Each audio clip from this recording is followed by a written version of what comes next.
আমরা যদি মহামানবদের বাণী অনুসরণ করতাম, আত্মস্থ করতাম, তাহলে ব্যক্তি বিশেষ বেআইনি ভাবে ক্ষমতায় থাকতে চান, বেআইনি ভাবে তার মস্তক ধরে রাখতে চান, আর এটার বিরুদ্ধে কথা বললে পরে তিনি রাষ্ট্রের বাহিনীকে লেলিয়ে দেন এবং ক্ষমতা এতই প্রিয়।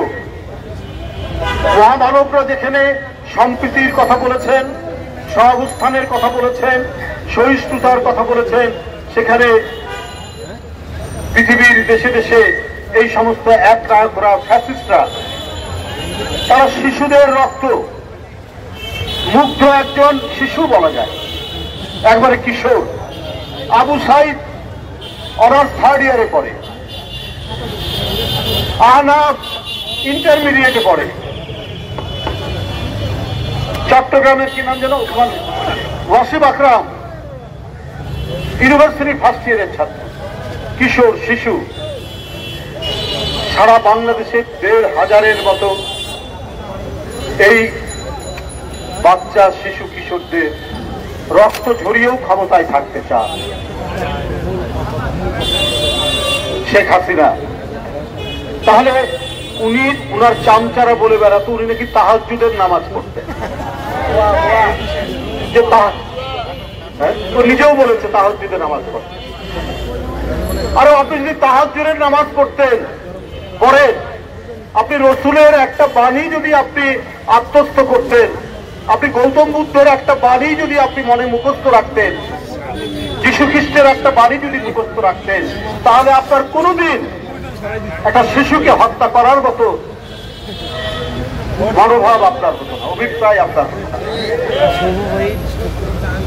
আপনি কিছুই মানতেন না, লোক দেখানো নামাজ, লোক দেখানো তাহাজ্জুদের কথা বলতেন।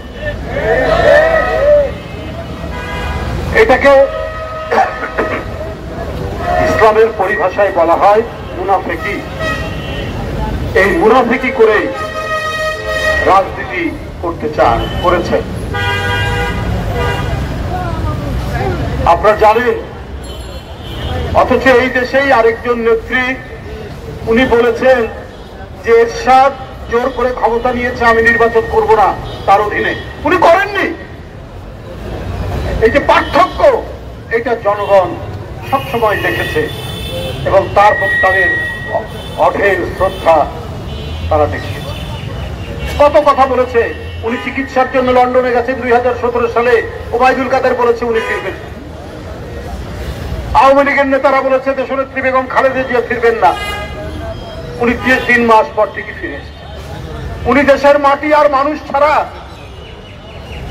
উনি বাইরে লুকিয়ে থেকে কোনোদিন রাজনীতি করেননি। এই কারণেই আজকে তিনি জনপ্রিয়।